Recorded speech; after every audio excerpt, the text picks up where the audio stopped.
This is a 102.7 FM Toowoomba original podcast. Welcome everybody to my podcast, Big Little Small Talk.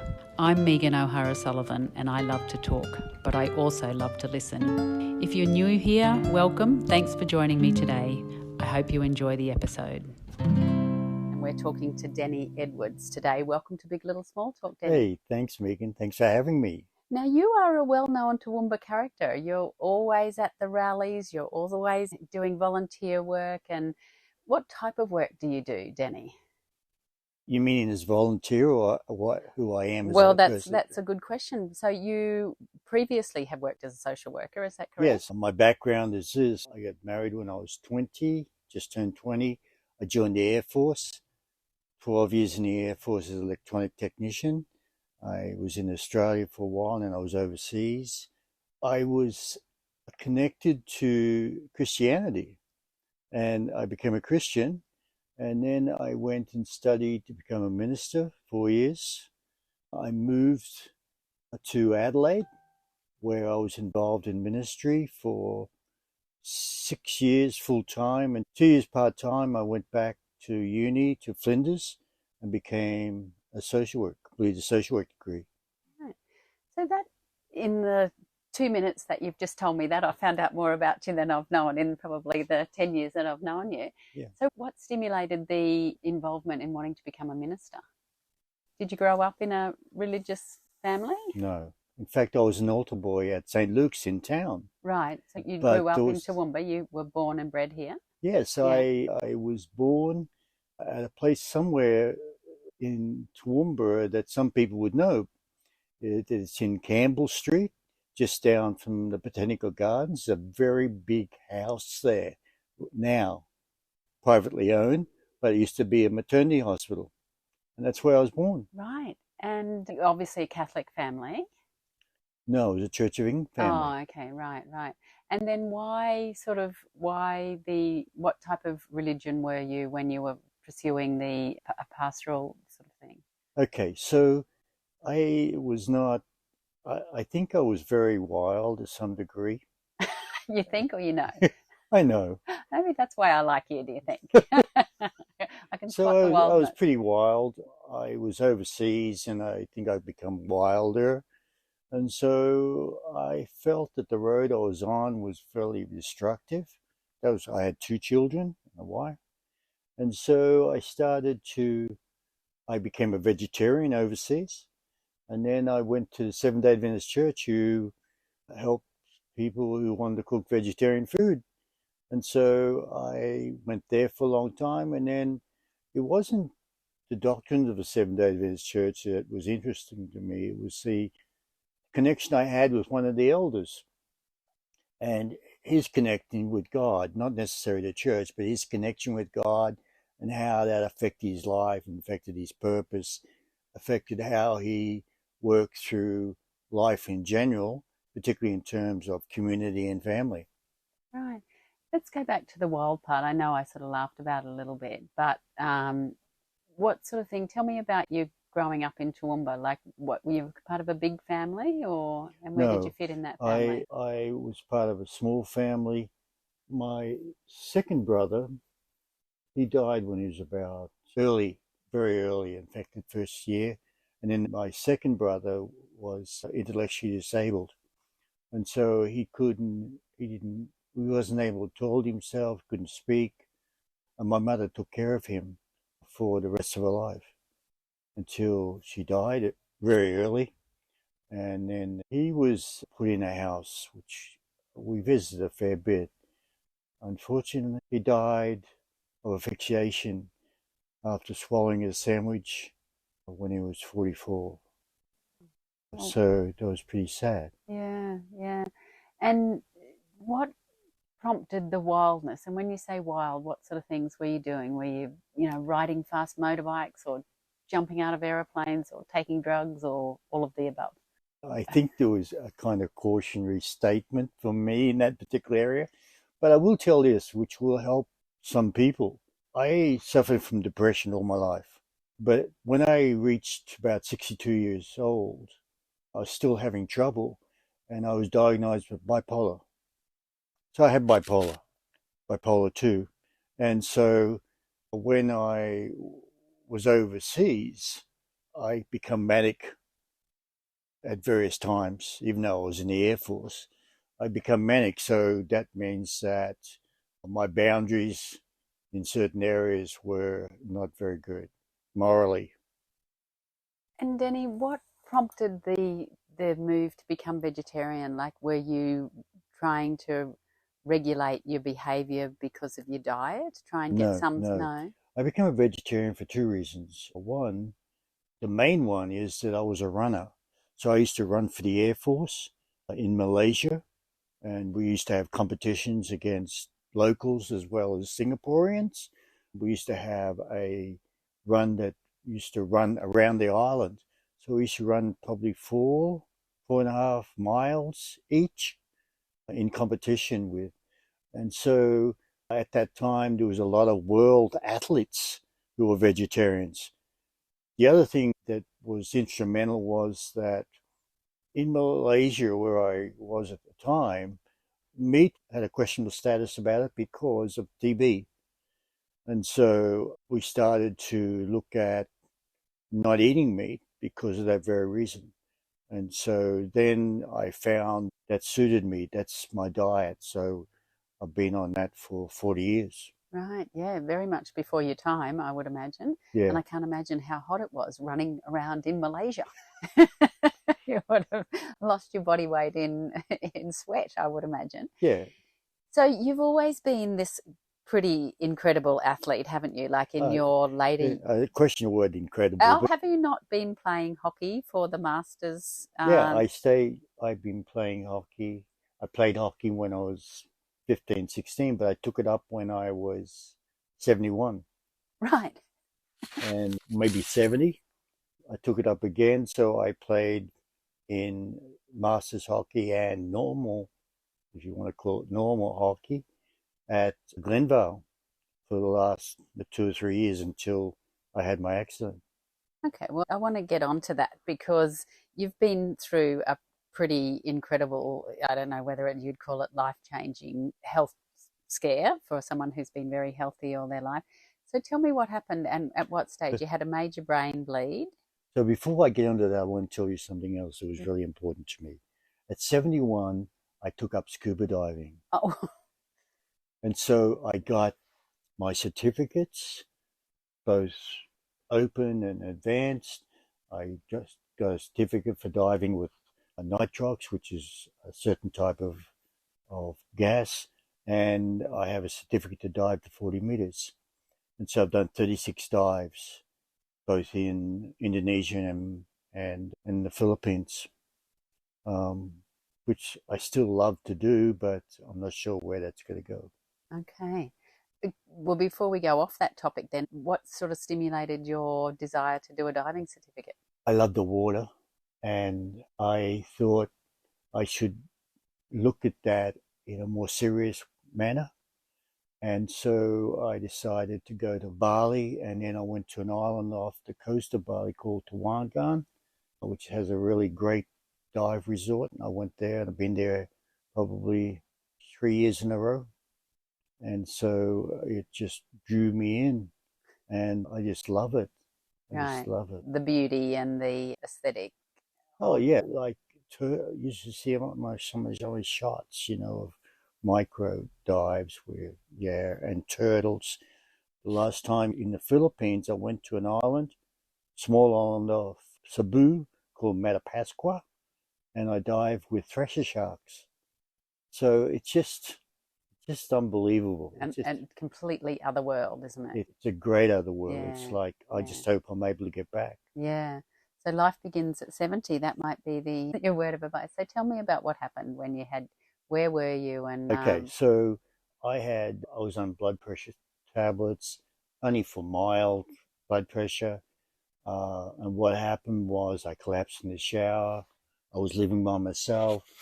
I was on the floor of the upstairs shower for a couple of hours. Basically I had a stroke. I couldn't move my left side, my arm, my leg. And then Trevor, I live in the same complex as Trevor.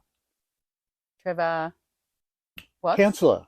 Trevor Manteifel? And so they heard me and they come up and they got the fire brigade and the ambulance. I ended up in hospital, stroke ward for 3.5 weeks. I couldn't move my left side. I had to be tolded and whatever. And then I went to rehab and I worked hard. I was up at night time doing stuff at 10 o'clock at night, 9 o'clock at night. I used to get up early in the morning doing stuff. And so after 5.5 weeks, I drove home. Oh my God. That's right. I drove home. Well, I thought the prognosis was that you would never walk again. Was that what you were told? And you had to teach yourself to walk? The story was this, is that statistically 12% of strokes are bleeds. And bleeds are very serious. The reason being is this: if they don't stop, you're dead, because there's nothing containing them. With a clot, they're contained. But with a bleed, if it doesn't stop bleeding, it'll just continue. And this is a brain bleed. yes. Yes. So 12% of strokes are brain bleeds, and of the 12%, 52% of people die within a month. That's how serious it is. It's the worst thing that can ever happen to you. So mine stopped. That's what they were concerned about, my prognosis at the beginning, because they didn't know if it was going to stop. And that's why my prognosis was quite negative. So, Denny, can you remember what you were thinking when you were lying there on the shower floor? Like, how serious did you take it, or did you think? I knew. I worked in a hospital for 12 years as a social worker. I knew, as soon as I fell to the floor, I knew what I had. I was saying things like, "This can't happen to me." Yeah. Why? Yeah. But after that, I suppose I accepted what happened to me. I couldn't fight it. I accepted what happened to me. I grieved over a period of time, but I just wanted to get help, because there is a short period of time for intervention. Yeah. And all that time that you're in the rehab ward, did you feel like you were making progress, or did you get incredibly frustrated with yourself and feel frightened? And feel? Frightened that you wouldn't make a recovery, that you wouldn't walk again, you wouldn't talk again? Oh, I was talking. Don't worry about that. That's right. Megan, I have one of your characteristics. So, because I'm not sure, two things. One is, it only affected my left side in terms of my mobility. It did not affect me cognitive, in terms of my speech, swallow, anything else I did. And so as a result is that after 5 weeks, a team of a very highly respected consultant in town, physiotherapist, speech therapist, occupational therapist, said that I've achieved what I needed to achieve. And that's why I was able to drive home. One thing that the consultant said is that things would have been different if you weren't as fit as you were. Well, that was my next question was, did you feel a sense of that your body had betrayed you a little bit, that you'd always kind of really looked after yourself, that you were fit, you ate well, all of that? Or did you just accept it as your fate? Look, life is a given, but so is anything else that comes our way as well. So I'm a very optimistic person. And that's why, obviously, I'm so active at 70, is that I'm optimistic about what I can do. And so even though I was laying on my back, I wanted to move forward. Now, bear in mind, probably 2 months, 2 months, maybe 6 weeks to about 2 months after my stroke. So I would say that 5 months after my stroke, I went into a deep depression. Well, that was my other thing that I was going to ask you about, because that's quite well recognised. I'll just remind the listeners that they're listening to Big Little Small Talk. My name's Megan O'Hara-Sullivan, and we're talking to Denny Edwards, who Are you a former social worker and clinical family therapist, or are you a current social worker? I don't do any work in the area of counselling anymore. Okay, Lifeline has it on their books as a community support person, and so I do floods, fires, whatever. So they get me to go out and talk to different people, families, if that's the case. So I'm still on their books in that regards. I am a social worker by nature. Okay, you can't get the social worker out of me. Even you cannot get it out. I chair base services. I am on the committee for Wilsonton Neighbourhood Centre. I am on the executive committee chaired by Jeff McDonald for STRP, Safe Toowoomba Regional Partners. And in that capacity, I operate from my nature, from my skill level as a social worker. Denny, you were mentioning after you had your stroke that you, about 5 or 6 months later, you fell into a deep depression. What prompted that, or is that quite a common thing for people to experience after such a... Yeah, so this might be of interest to your listeners. Okay, so we go through life with the balancing act of having reality and expectation. That's the balancing act in our lives. And if we manage to do that with resources and with our own resilience, DNA stuff, we either move one or the other. Reality is hard to move, but if we're able to move expectation closer to reality, then emotionally we will be okay. The difficult is that when those two are a long way apart, we will get sadness moving to probably either anxiety or depression. And even if they're far enough apart, it'll be trauma. So when people have that gap, it affects them emotionally. And that's why it's important to get help for that. So in your case, using that example of expectation and reality, where was the gap? The gap was probably to do with where I wanted to be. Physically? Yes. Not mentally. I'm still working. As you know, you mentioned sport finder card. And with the other things I do, it was more to do with physically, because I had, there was no limit for me. Nothing. There was no limit. What do you mean by that? Well, I was fit. I could run. At one stage I thought I would be entering masters because I can run really well. I would probably, hopefully, I was reserved for Queensland for hockey over 60, over 70 last year, and I would hope to get in this year. I would hope to get in the Queensland team.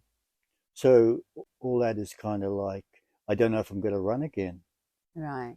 I don't know. I'm very blessed that I can walk, and the other things, like I'm cognitive well, but my walking is quite challenging.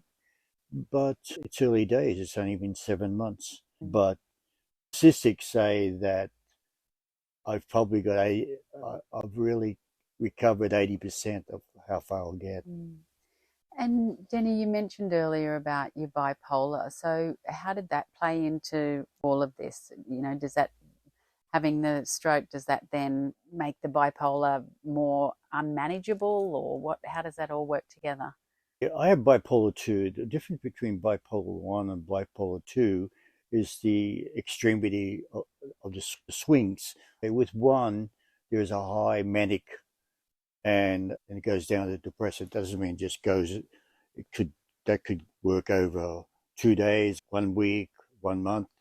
It could have its ups and downs depending on what's happening in your person's life. Bipolar 2 is a little bit different because the manic area only goes up a bit. When we're talking about bipolar 1, we're talking about people who say that they've heard from God, or they are Jesus Christ, or they're Julius Caesar. So that is the manic aspect. The depression for both move into suicide, ideation, and even to the point of suicide. With bipolar 2, the negative or the downswing is greater than bipolar 1. So the negative going into a negative situation is more prevalent in bipolar 2. So I'm managed, okay, by medication. That medication has not changed. I have a doctor who looks after me, and the medication I've been on for probably 5, 6, maybe 10 years, more than that, is working for me. Yeah. And so I'm okay. Yeah. Denny, you mentioned about the support finder, or the supper finder as it was reported in the Chronicle. Not the supper finder, but the support finder. You should tell me. I would have sent an email. It tell the listeners about that. So it's described as it helps connect individuals and families living on the Darling Downs and Western Darling Downs with the right professional services when they're in a crisis. This is your pet project. It's called Just In Case. Yeah. Okay. So prior to me leaving social work as a professional, I found that people, particularly in the area of suicide and mental health, did not have the availability of getting help at any time. And if they did, they had to find it. So what I did is I started by having a card with some local numbers on it, some 24-hour numbers, and then that progressed to having a QR code on it, and then that progressed to another card that extended what I could put on there. This is all funded mainly through PHN and a few other sources in town. And then I managed to get funding for a website. And so I have now a website, which means that people can go to the QR code and get help in a minute. It's supportfinder.org.au.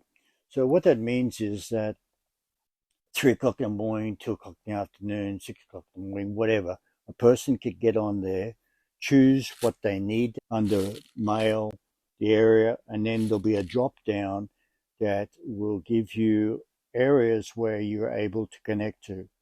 And so when you say, okay, Beyond Blue, okay, or whatever, if you want depression, there's a number of areas in that particular subject.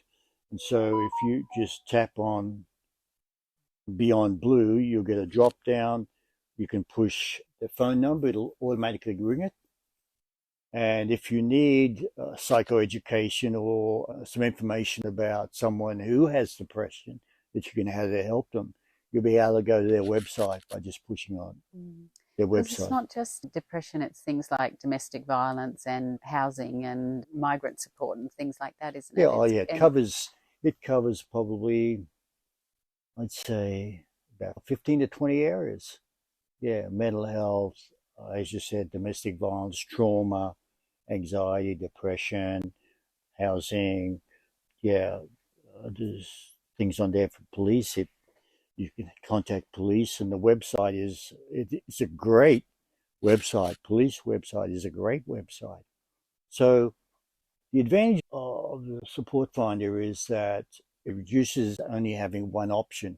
So you're looking for it and you only get one option and you have to muck around and get that. The other one is self-directed. What that means is that sometimes people want independence. And so that means that they can say, oh, well, I don't want that, or I don't want that. And they can do it very quickly. Okay. And also, it also means that a person who's supporting another person is able to get a lot of information that would help them become involved in some way, some form. And are you constantly updating that, Denny, the Yes. website? The disadvantage, I had some cards that were mainly local cards, but then you lose that local investment funding. And so what I've done is I've moved it to the original purpose of just having local stuff, and it would be distributed here in Toowoomba now. And then it was launched in southwest Queensland.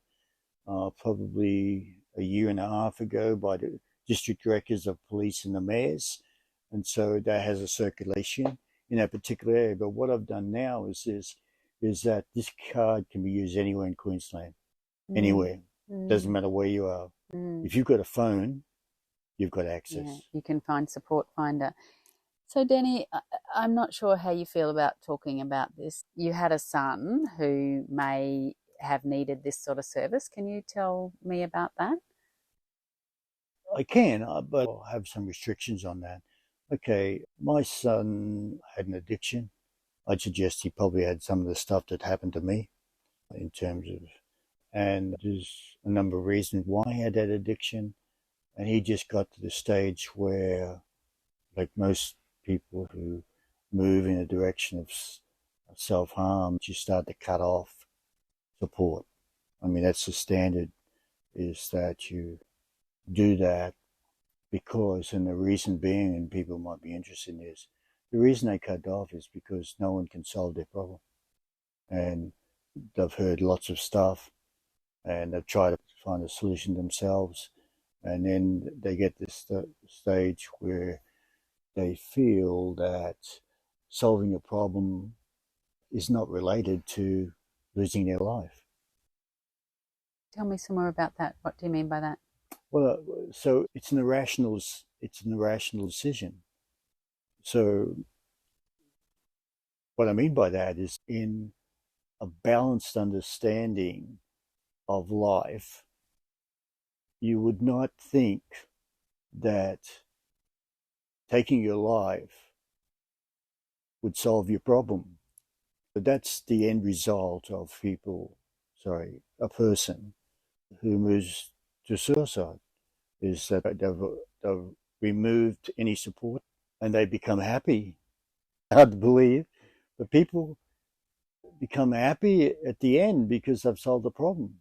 And so that's why sometimes you will not notice what's happening with individuals, because once you've made the decision and that pressure is taken off you, then you're happy about it. Do you feel was a result of that with your son? Was that part of the inspiration for Support Finder? Do you feel that if he had been able to access the right support, perhaps the course of the outcome might have been different? I think regardless of the Support Finder, I think it could have been different.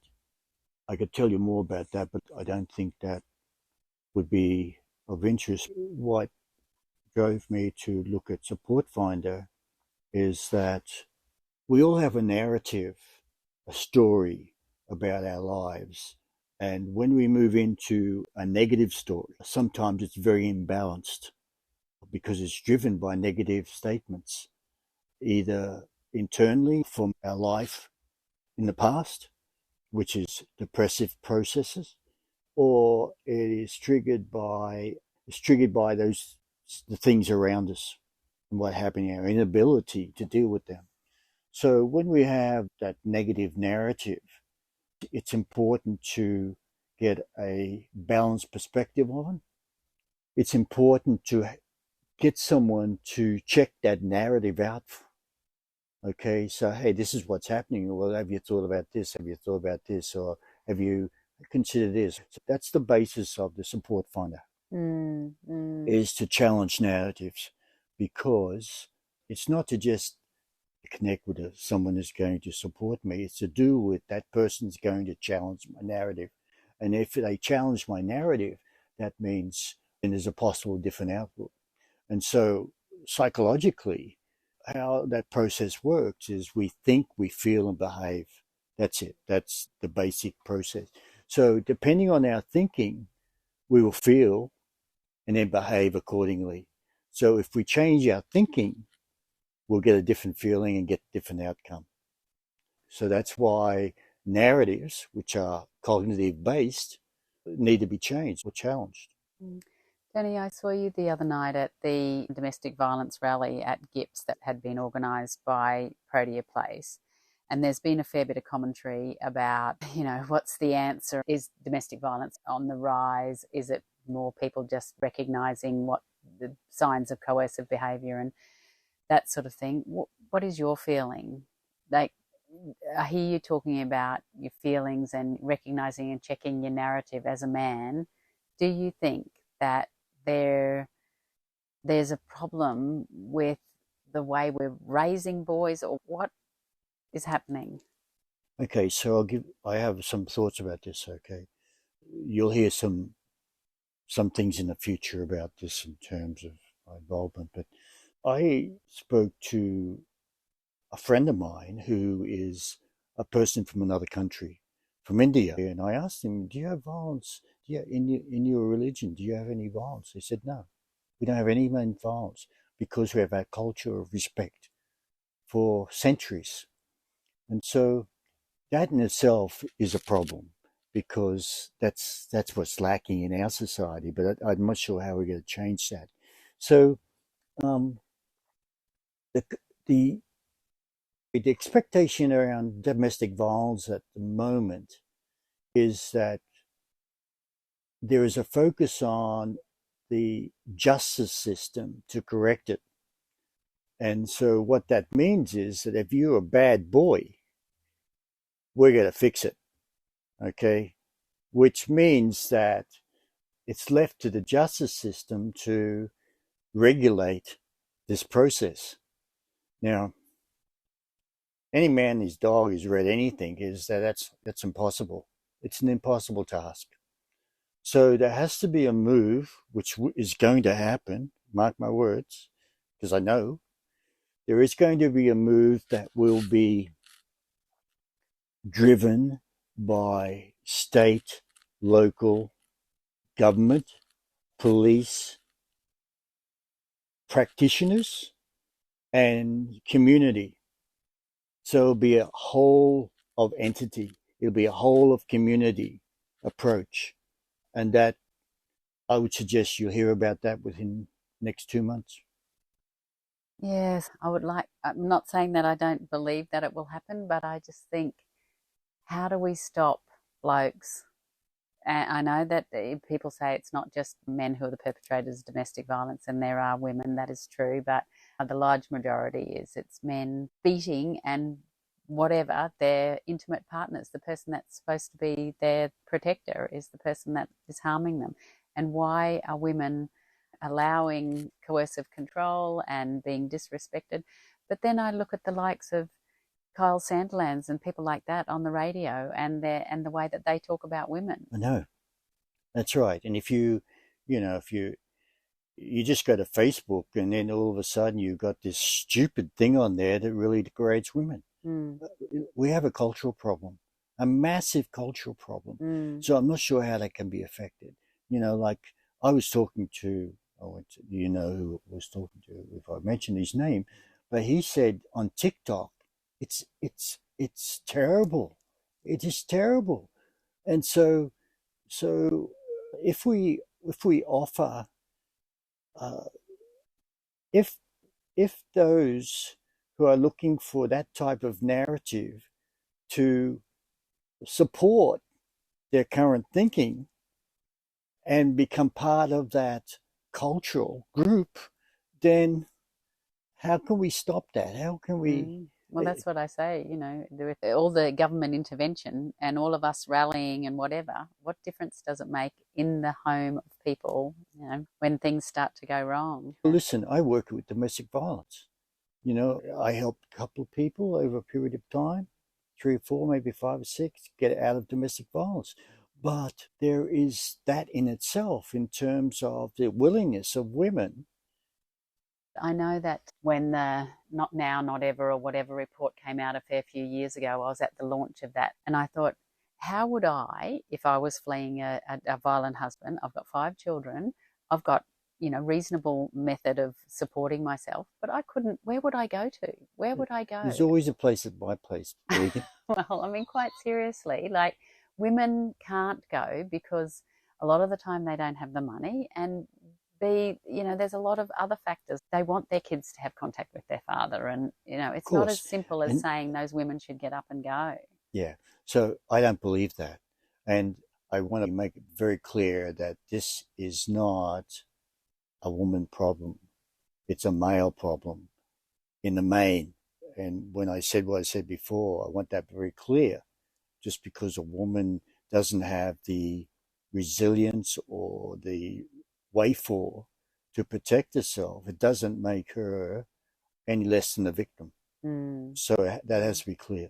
Yeah. Now, I didn't give you any warning, Denny. I normally give people a warning about some of the questions that I'm going to ask you, but I'm just going to ask you off the bat. Could you say in 3 words, I am?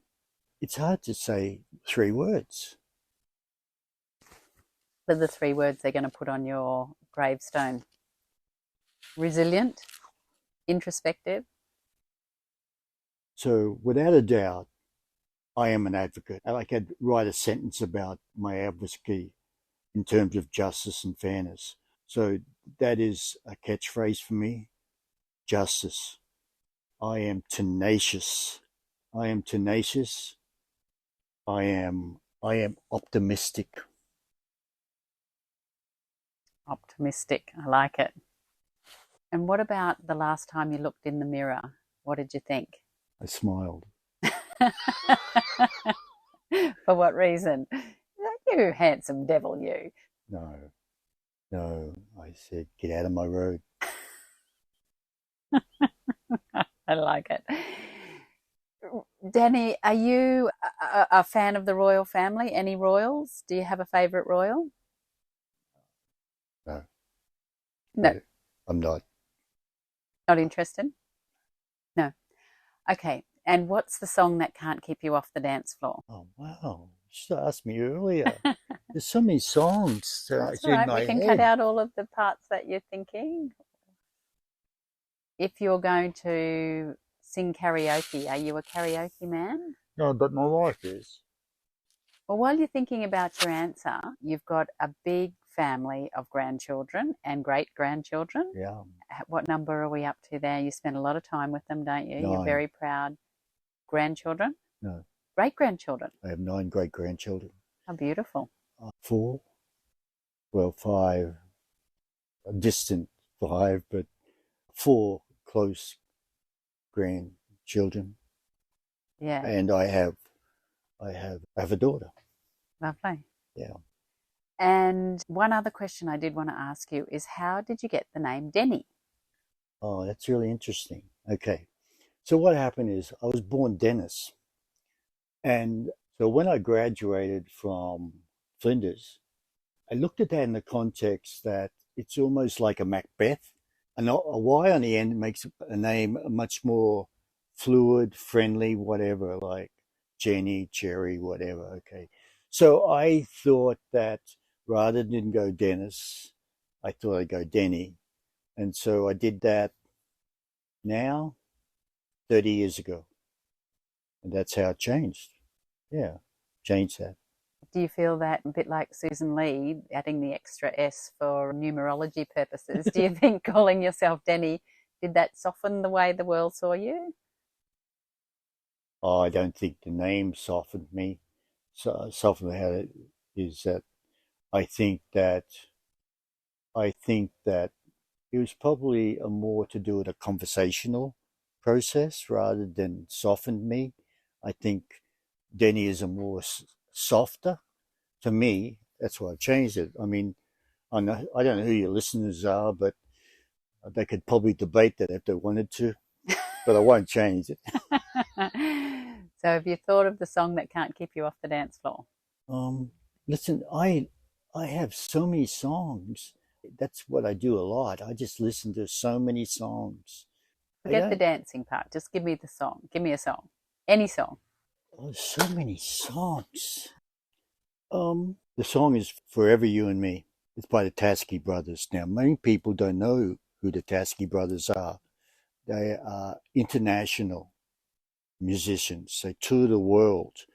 And so Forever You and Me is it's a love song. And I love it. I love that song. But there's lots of songs. I listen to lots of stuff. So Denny, aka Dennis, Denny, much, much nicer. You're an advocate, you're tenacious, you're optimistic, and you've shared an incredible part of your story today. And I really appreciate you being my guest on Big Little Small Talk. I appreciate that. Thank you so much. If anything in today's program has raised concerns for you or someone you know, help and support is available 24/7. Please contact DVConnect on 1800 811 811 or dvconnect.org, or contact Lifeline on 13 11 14, or visit lifeline.org.au.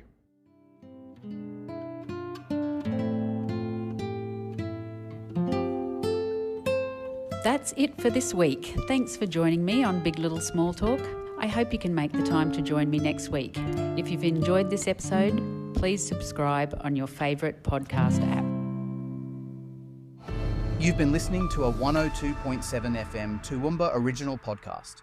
For more podcasts or to listen to live and local Toowoomba radio, please visit 1027.com.au or download the Community Radio Plus app.